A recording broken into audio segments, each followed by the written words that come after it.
Como hemos visto, la mayor parte del organismo es agua. Ahora bien, si se evapora el agua, casi todo el peso seco restante consiste en moléculas que contienen átomos de carbono, a las que llamamos moléculas orgánicas.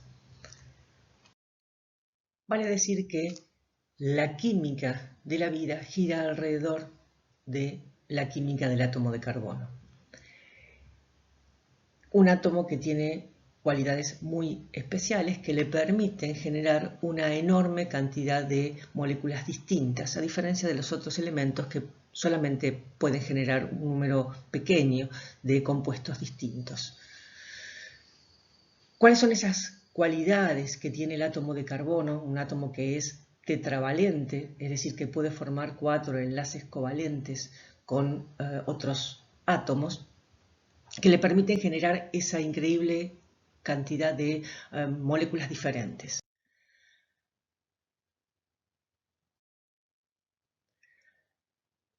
Una de ellas es la capacidad que tienen de formar enlaces covalentes fuertes con otros átomos de carbono, lo que le permite generar cadenas que pueden ser lineales, pueden ser cíclicas, pueden ser ramificadas, pueden ser en celdas.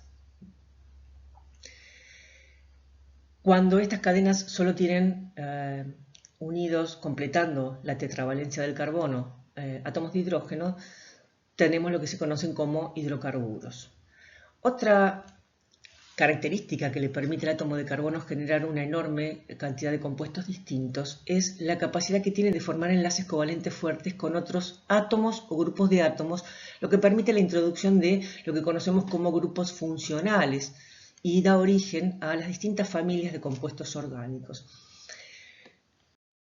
Aquí tenemos un cuadro donde podemos observar los distintos grupos funcionales que se pueden introducir en esas cadenas hidrocarbonadas, generando las distintas familias de compuestos orgánicos. Grupos oxidrilos generarán los alcoholes, grupos carbonilos, que si están en el extremo de la cadena generarán un aldehído y si están en el interior generarán una acetona. Grupos ácido carboxílico, que tienen la capacidad de disociarse en medio acuoso cediendo protones, por eso se comportan como ácidos. Grupos amina, que tienen la capacidad de captar un protón en solución acuosa y comportarse entonces como una base. Grupos sulfidrilo y grupos fosfato. Además de estos grupos funcionales que mostraba recién en la tabla anterior, tenemos la aparición de otros grupos funcionales que resultan del enlace entre grupos funcionales que estábamos viendo recién. Por ejemplo, los enlaces más frecuentes que vamos a encontrar entre grupos funcionales. Los enlaces éster, que se dan entre los ácidos carboxílicos y un alcohol, generando el grupo funcional éster.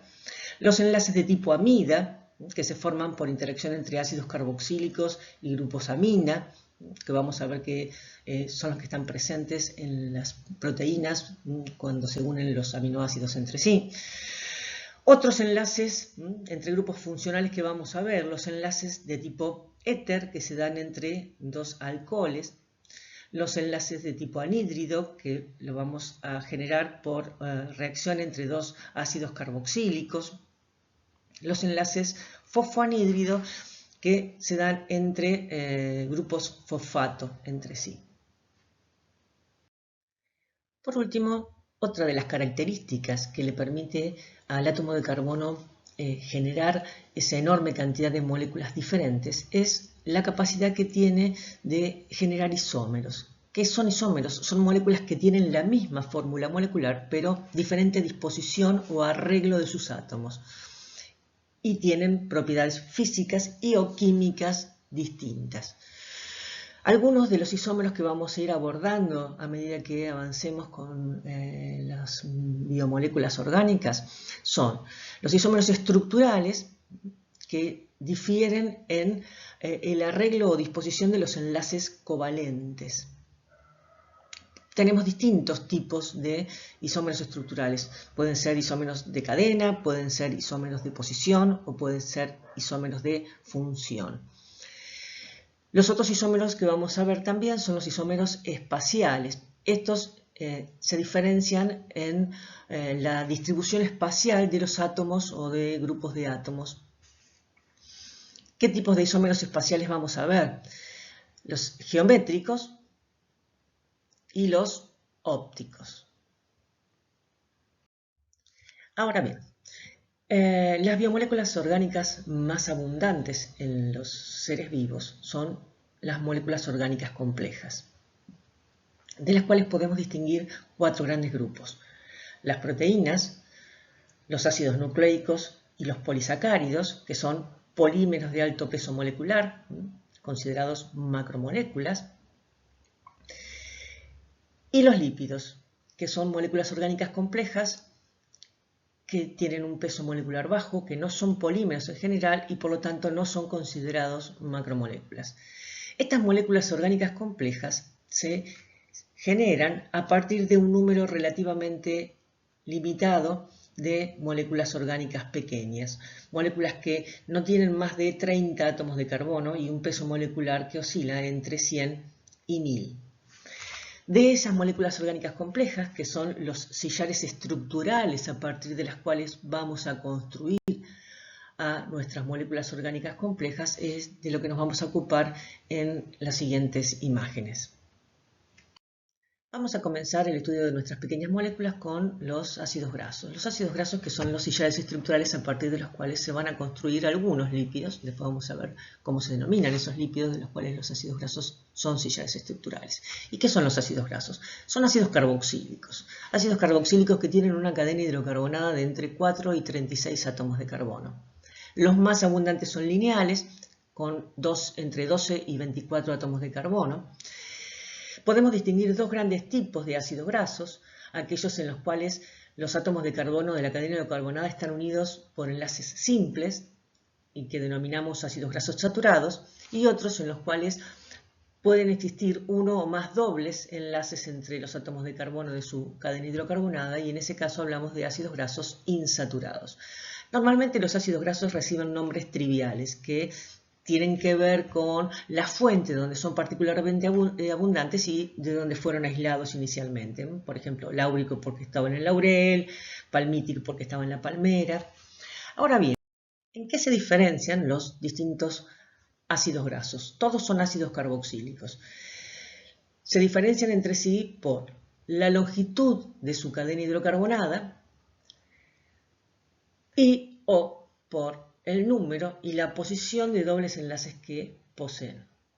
Vale decir que si uno quiere identificar completamente la estructura de un ácido graso, tiene que indicar el número de átomos de carbono, si tiene o no tiene dobles enlaces, cuántos dobles enlaces posee y en qué posición están ubicados esos dobles enlaces. Para ello se suele utilizar una notación taquigráfica, en la cual se indica la longitud de la cadena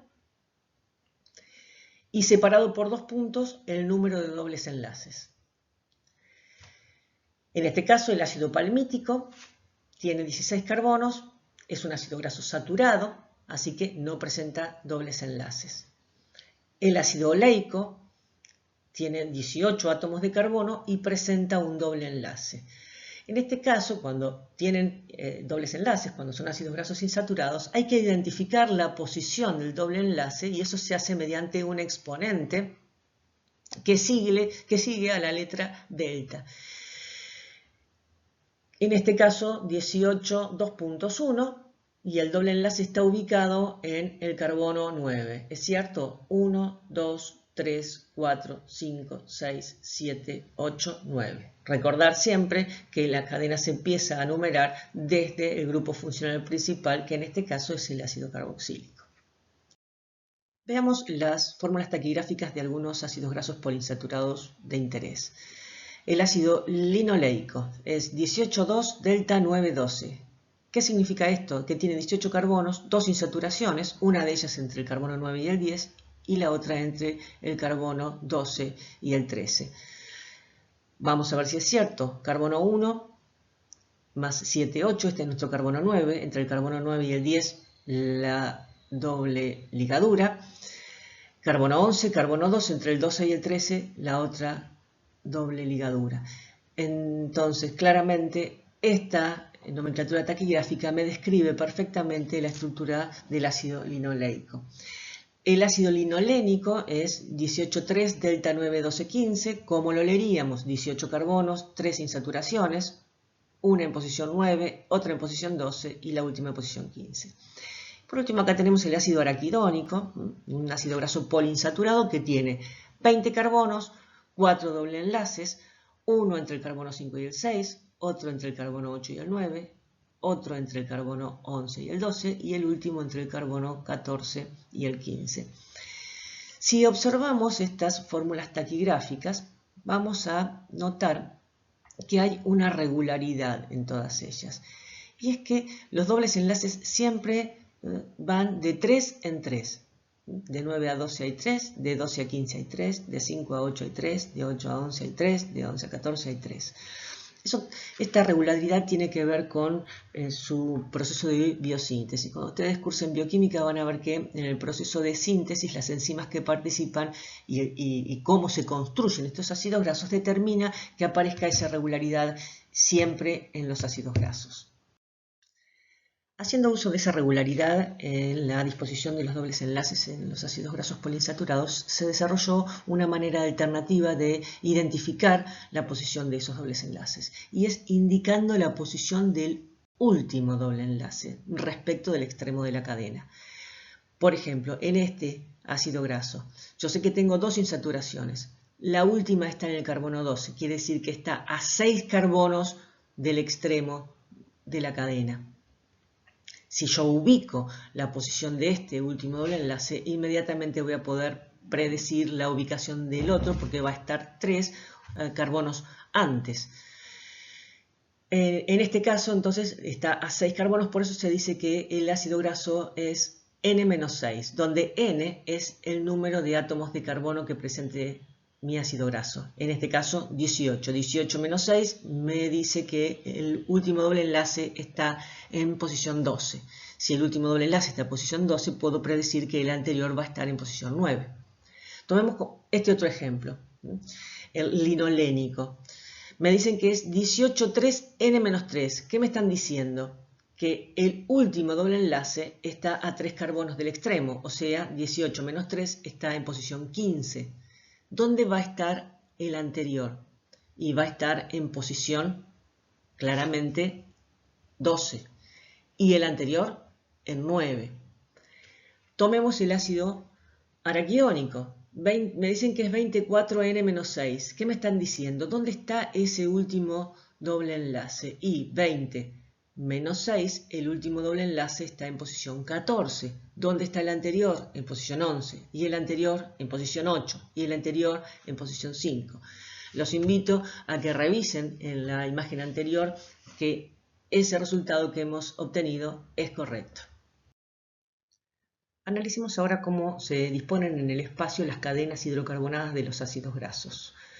Comencemos con los ácidos grasos saturados. Por ejemplo, el ácido palmítico.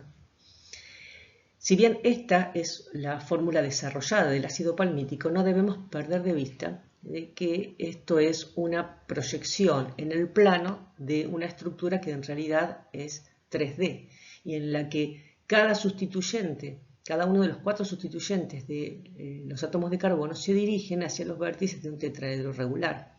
Pensando en eso, si solo representamos los átomos de carbono omitiendo a los hidrógenos, veremos que se disponen en el espacio en forma de zigzag, en las que el ángulo que hay entre cada uno de estos enlaces corresponde a 109 grados.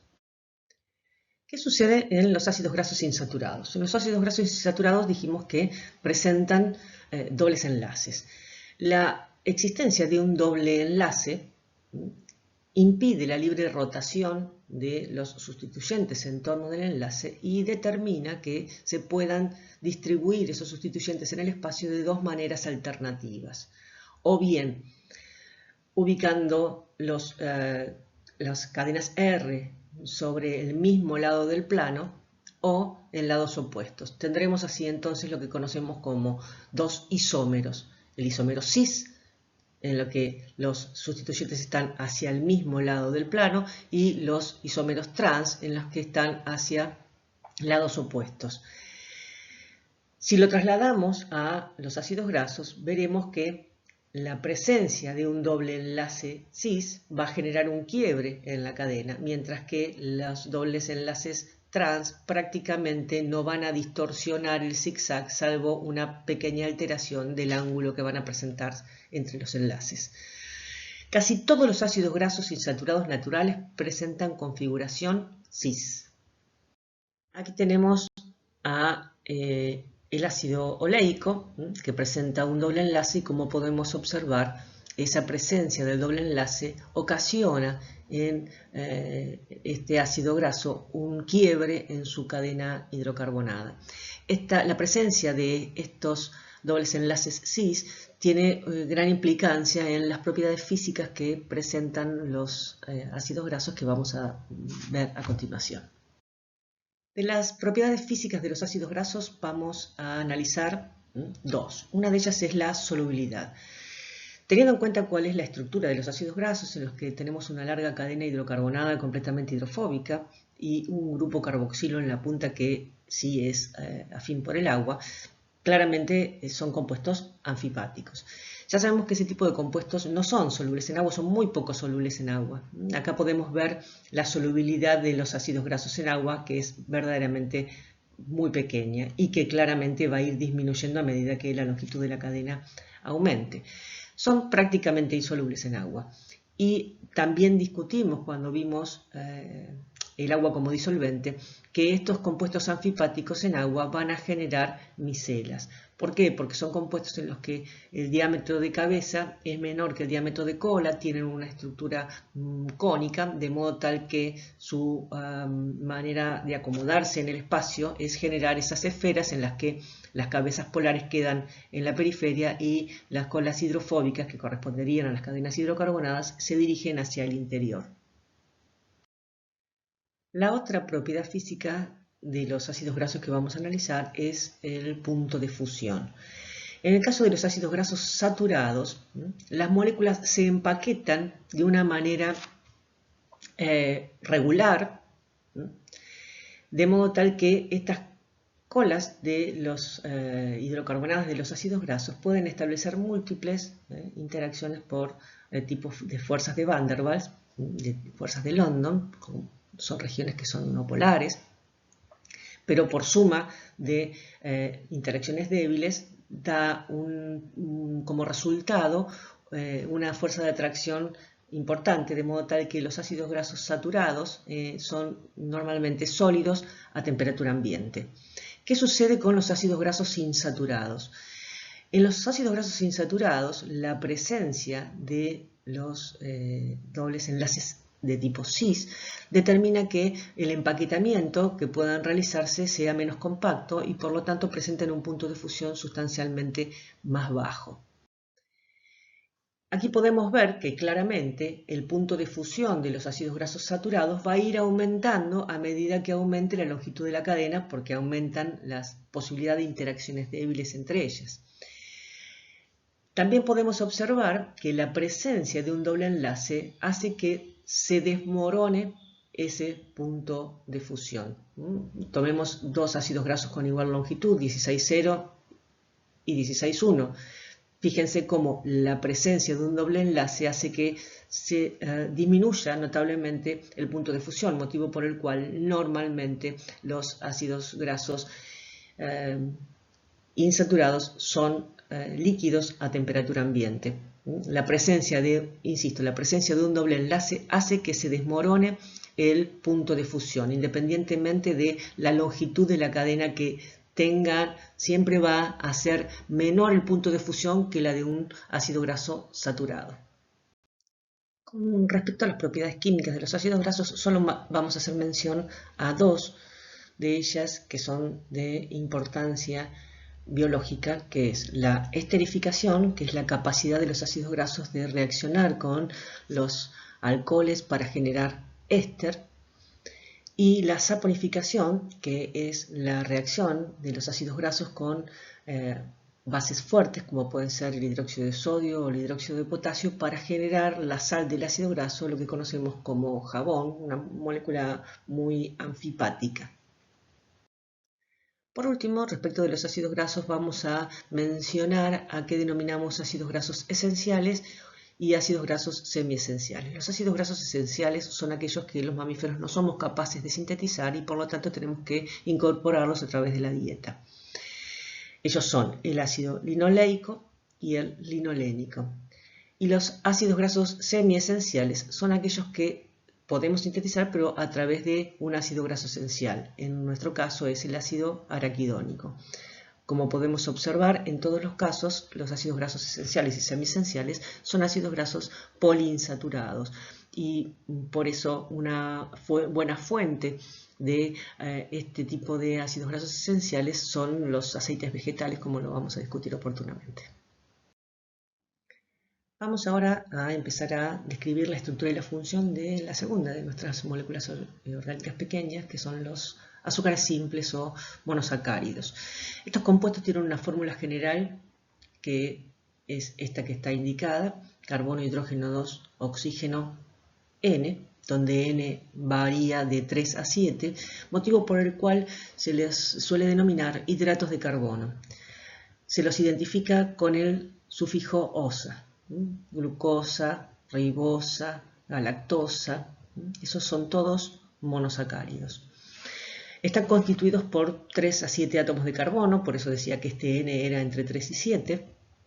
Cada uno de esos átomos de carbono tiene unido un grupo oxidrilo, excepto uno que tiene un doble enlace con oxígeno generando un grupo carbonilo. Si el grupo carbonilo está en el extremo de la cadena, como vimos cuando presentamos los grupos funcionales, tendremos un grupo aldehído. Y si no está en el extremo, sino en el interior de la cadena, tendremos un grupo cetona. Ese es el motivo por el cual los azúcares simples son polihidroxialdehídos o polihidroxicetonas de entre 3 y 7 átomos de carbono. ¿Cómo se clasifican estos monosacáridos? Podemos clasificarlos según el número de átomos de carbono en triosas, tetrosas, pentosas, hexosas, septosas, según tengan 3, 4, 5, 6 o 7 átomos de carbono. O podemos clasificarlos según el grupo funcional que presenten. Si lo que presentan es un grupo aldehído, estamos dentro del grupo de las aldosas, y si lo que presentan es un grupo cetona, pertenecen al grupo de las cetosas. En general, solemos utilizar una clasificación mixta para identificarlos, en la que indicamos si se trata de una aldosa o una cetosa y el número de átomos de carbono conjuntamente. Tomemos, por ejemplo, el D-gliceraldehído, que es la aldosa más pequeña. Decimos que es una aldotriosa. Aldo porque el grupo carbonilo está en el extremo y entonces corresponde a un aldehído, y triosa porque tiene 3 átomos de carbono. La dihidroxicetona es la cetosa más pequeña, tiene 3 átomos de carbono y decimos que es una cetotriosa. Tomemos, por ejemplo, la D-glucosa. La D-glucosa tiene 6 átomos de carbono y el grupo carbonilo en el extremo, por lo tanto decimos que es una aldohexosa. En cambio, la D-fructosa, el grupo carbonilo está en el interior, por eso decimos que es una cetohexosa, porque al igual que la glucosa tiene 6 átomos de carbono. Podemos observar que las aldosas y las cetosas, que tienen el mismo número de átomos de carbono, son ejemplos de isómeros estructurales. Ahora bien, si prestamos atención, venimos diciendo D-gliceraldehído, D-glucosa, D-fructosa. ¿Qué significa eso? Para comprenderlo, tomemos al gliceraldehído, nuestra aldosa más pequeña. Si prestamos atención, el carbono del medio de esta molécula tiene 4 sustituyentes diferentes, cosa que no sucede en los carbonos de los extremos. Estos carbonos, esos átomos de carbono que presentan 4 sustituyentes diferentes, se conocen como carbonos asimétricos. La existencia de estos carbonos asimétricos determina la posibilidad de que los sustituyentes se distribuyan en el espacio de dos maneras alternativas, que son imágenes especulares una de la otra, generando dos isómeros espaciales, estereoisómeros, en los que llamamos enantiómeros. Son moléculas distintas, que tienen la misma fórmula molecular, pero son moléculas que presentan alguna propiedad distinta. Veamos acá. Este sería nuestro átomo de carbono asimétrico, que tiene 4 sustituyentes diferentes, y esta sería su imagen especular, o sea, su enantiómero. ¿Por qué decimos que son moléculas distintas? Porque no hay manera en que nosotros girando esta molécula logremos obtener esta otra que tenemos aquí. Fíjense, si yo giro esta molécula, obtendría esta estructura, pero aún así no es equivalente a la imagen especular. Fíjense que si el carbono no es asimétrico, eso no sucede. Nosotros girando esta estructura podemos obtener la misma molécula. Quiere decir que estas imágenes se trata de la misma molécula. Para que puedan existir dos distribuciones alternativas que generen moléculas diferentes, tenemos que tener un carbono asimétrico. En el caso de nuestro gliceraldehído, obtendremos dos enantiómeros que cuando hagamos la proyección de esa molécula en el plano, encontraremos que en uno de los enantiómeros, al que llamamos D, de dextrógiro, tendrá el oxidrilo del carbono asimétrico hacia la derecha, mientras que el enantiómero, su imagen especular, el L-gliceraldehído, va a tener el grupo oxidrilo a la izquierda. ¿En qué se van a diferenciar estas moléculas? Porque van a tener la misma fórmula molecular. Se diferencian en su capacidad de hacer girar el plano de luz polarizada. El gliceraldehído hará girar el plano de la luz polarizada hacia la derecha, mientras que el L-gliceraldehído lo va a hacer girar hacia la izquierda.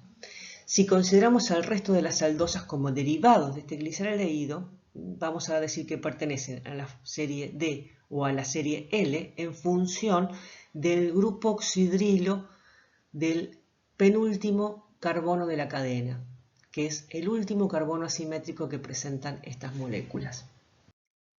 Aquí podemos ver a los principales monosacáridos de la serie D, tanto aldosas como cetosas. Todos pertenecen a la serie D porque el oxidrilo del anteúltimo carbono está a la derecha, que es el último carbono asimétrico. ¿Por qué decimos el último carbono asimétrico? Si observamos en las aldosas que tienen mayor número de átomos de carbono que el gliceraldehído, aparecen otros carbonos asimétricos además de ese penúltimo carbono, determinando la aparición de otros estereoisómeros. En el caso de las cetosas, fíjense que la dihidroxiacetona no tiene ningún carbono asimétrico, por eso no llevan ni el prefijo D ni el prefijo L. Todas las demás que tenemos aquí presentadas pertenecen a la serie D. Los humanos solo utilizamos monosacáridos pertenecientes a la serie D. Es decir, nuestras enzimas son capaces de discriminar entre los monosacáridos de configuración D respecto de los de configuración L. ¿Cuáles son los monosacáridos de mayor importancia biológica? Entre las triosas, el D-gliceraldehído y la dihidroxiacetona son intermediarios metabólicos, al igual que algunas tetrosas que van a ver apareciendo en alguna vía metabólica cuando cursen bioquímica. Entre las pentosas, sin ningún lugar a dudas, la pentosa más importante es la aldopentosa ribosa, que podemos observar que tiene 5 carbonos y todos sus oxidrilos hacia la derecha. Esta ribosa la vamos a encontrar formando parte de los nucleótidos que van a dar origen al ARN o como transportadores de energía en el ATP. Y entre las hexosas, que sin ningún lugar a dudas son los monosacáridos más abundantes, los de mayor trascendencia por su función energética, tenemos a la D-glucosa, que vemos que es una aldohexosa, tiene el oxidrilo de su carbono 3 hacia la izquierda, todos los demás están hacia la derecha. Es de la serie D porque el oxidrilo del anteúltimo carbono está a la derecha y es el principal combustible metabólico. ¿Qué otras hexosas tienen función como combustibles metabólicos? La fructosa y la galactosa. La fructosa, que es una cetohexosa, es D porque el oxidrilo está a la derecha también, y tiene el oxidrilo del carbono 3 a la izquierda.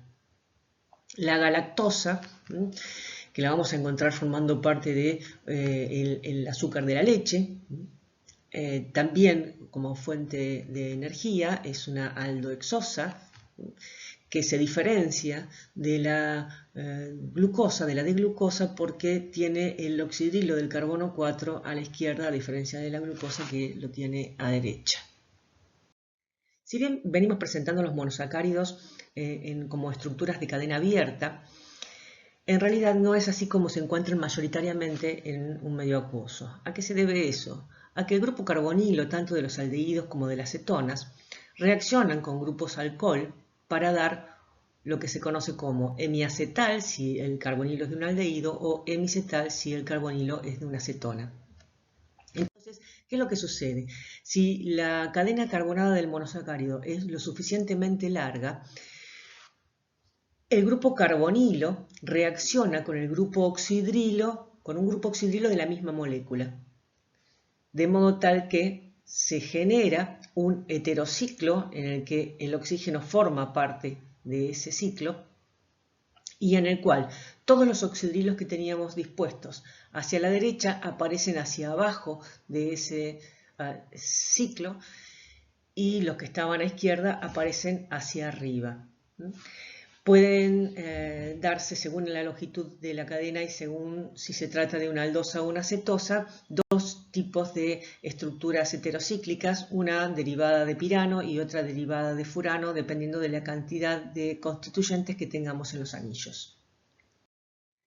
Si analizamos el proceso de ciclación de la glucosa, un proceso que es reversible, es decir, podemos volver de la forma ciclada a la forma abierta, vamos a notar que como resultado de la ciclación aparece un nuevo carbono asimétrico. Este carbono, en el caso de la glucosa, el carbono 1, es un carbono que no es asimétrico, tiene un doble enlace con el oxígeno. Pero luego de la ciclación aparece con 4 sustituyentes diferentes.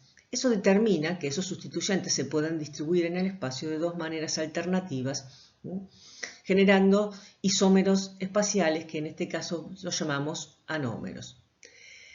Si el oxidrilo hemiacetálico, el que está unido al carbono anomérico, se ubica hacia abajo, decimos que estamos hablando del anómero alfa. Si el oxidrilo hemiacetálico está ubicado hacia arriba, decimos que estamos en presencia del anómero beta.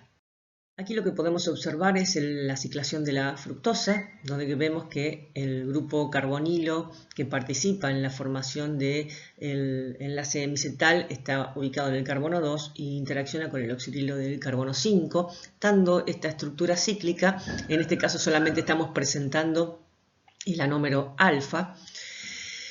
Recordar que este es el carbono 1, este sería el carbono 2, el que está formando el hemicetal.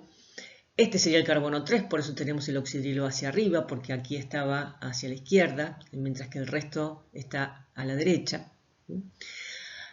Y por último, acá tenemos la estructura cíclica de la ribosa. En este caso lo que tenemos es la beta ribosa, porque el oxidrilo hemiacetálico está hacia arriba. En este caso, la ciclación se produce por interacción del carbono 1 con el oxidrilo del carbono 4 de la ribosa. Analicemos las principales propiedades que tienen estos monosacáridos. En cuanto a sus propiedades físicas, podemos decir que son todos sólidos cristalinos, blancos, solubles en agua, porque pueden formar múltiples fuentes de hidrógeno con el agua, lo cual permite que generen una solución verdadera, y presentan sabor dulce. Respecto a las propiedades químicas, una de sus propiedades salientes es que son capaces de oxidarse. ¿Qué quiere decir eso? Que si ellos se oxidan, van a poder reducir a otra sustancia. ¿Y quién se oxida en realidad? Se oxida el grupo carbonilo para dar un grupo ácido. Para que eso suceda, claramente tenemos que encontrarnos en la forma abierta de la glucosa. Pero recordemos que habíamos dicho que este proceso era un proceso reversible, que podíamos pasar de la forma abierta a la cíclica y de la cíclica volver a la abierta. Basados en esa propiedad, en esa capacidad que tienen los monosacáridos de oxidarse, es posible detectar su presencia utilizando reactivos como el de Benedict o el de Fehling, que lo que tienen es sulfato cúprico, que cuando se reduce por la presencia de mi monosacárido, se transforma en cobre más 1 y se observa como un precipitado de color rojo ladrillo de óxido cuproso. Presentemos ahora algunos de los derivados de monosacáridos que vamos a ver a lo largo de la cursada. ¿A qué llamamos derivados de monosacáridos? Son monosacáridos en los cuales uno de los grupos oxidrilos ha sido sustituido por otro grupo funcional. Según el grupo funcional que sustituya a mi oxidrilo, tendré distintos tipos de derivados de monosacáridos. Los aminoazúcares, en los que un grupo oxidrilo es sustituido por un grupo amino. En general lo que se sustituye es el oxidrilo del carbono 2, así tendremos la glucosamina, la galactosamina. Azúcares fosforilados, en los que un grupo oxidrilo ha sido sustituido por un grupo fosfato. Por ejemplo, la glucosa 6-fosfato, la fructosa 6-fosfato, que son intermediarios metabólicos, el gliceraldehído 3-fosfato. Y los desoxiazúcares, en los que el grupo oxidrilo ha sido sustituido por un hidrógeno, por ejemplo, en el caso de la 2-desoxirribosa, que es el componente de los nucleótidos que van a formar parte del ADN. Los monosacáridos se pueden unir entre sí a través de lo que denominamos enlaces oglicosídicos. ¿Qué son los enlaces oglicosídicos? Son enlaces covalentes que se establecen entre el oxidrilo hemiacetálico o hemicetálico de uno de los monosacáridos y cualquiera de los oxidrilos del otro monosacárido. Siempre participa un oxidrilo hemiacetálico o hemicetálico. El otro oxidrilo, el oxidrilo que va a aportar el otro monosacárido, puede ser cualquiera, incluido el hemiacetálico o hemicetálico. Esta reacción entre los oxidrilos se produce con liberación de una molécula de agua, por eso se dice que es una reacción de condensación. Ahora bien, para describir el enlace glicosídico, tenemos que establecer entre quiénes se está dando. Y también tenemos que indicar cuál es el anómero que está aportando el oxidrilo hemiacetálico para esa unión.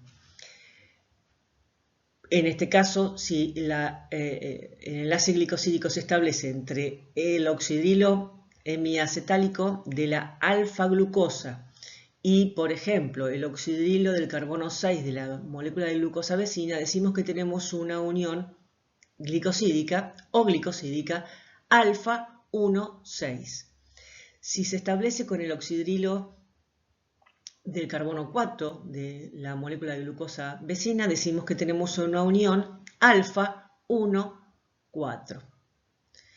Si se establece con el carbono 3, tendremos con el oxidrilo del carbono 3, tendremos una unión oglicosídica alfa 1,3. Tomemos este ejemplo.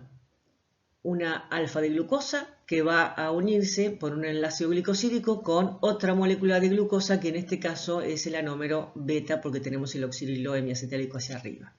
La unión se va a establecer entre el oxidrilo hemiacetálico de esta molécula y el oxidrilo del carbono 4 de su molécula vecina.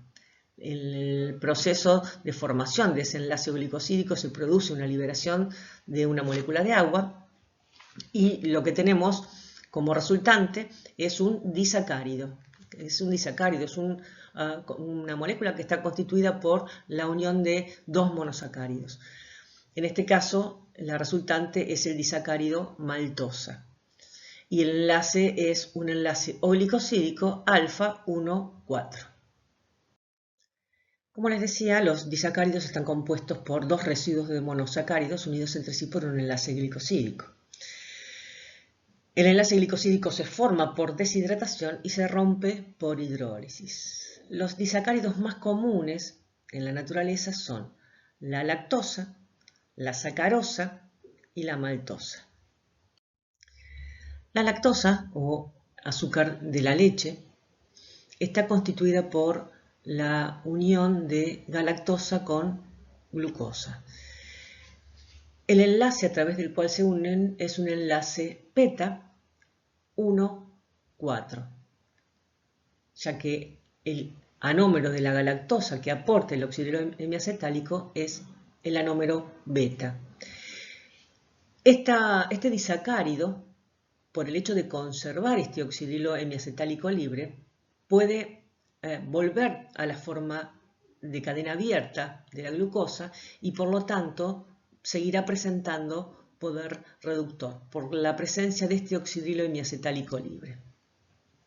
La sacarosa, el azúcar de caña, el azúcar que utilizamos habitualmente para endulzar nuestras bebidas, está constituida por la unión de glucosa y fructosa, pero en este caso ambos aportan el oxidilo hemiacetálico, la glucosa, y el oxidilo hemiacetálico, la fructosa. El oxidilo hemiacetálico de la glucosa en posición alfa, el oxidilo hemiacetálico de la fructosa en posición beta. Por eso decimos que es un enlace glicosídico alfa 1, beta 2, entre glucosa y fructosa. En este caso, el disacárido no tiene oxidillos hemiacetálicos libres, de modo tal que no puede volver a su forma abierta, motivo por el cual no va a tener poder reductor. La maltosa es el otro de los disacáridos, este ya lo habíamos visto, resulta de la unión de dos moléculas de glucosas entre sí a través de un enlace glicosídico alfa 1,4.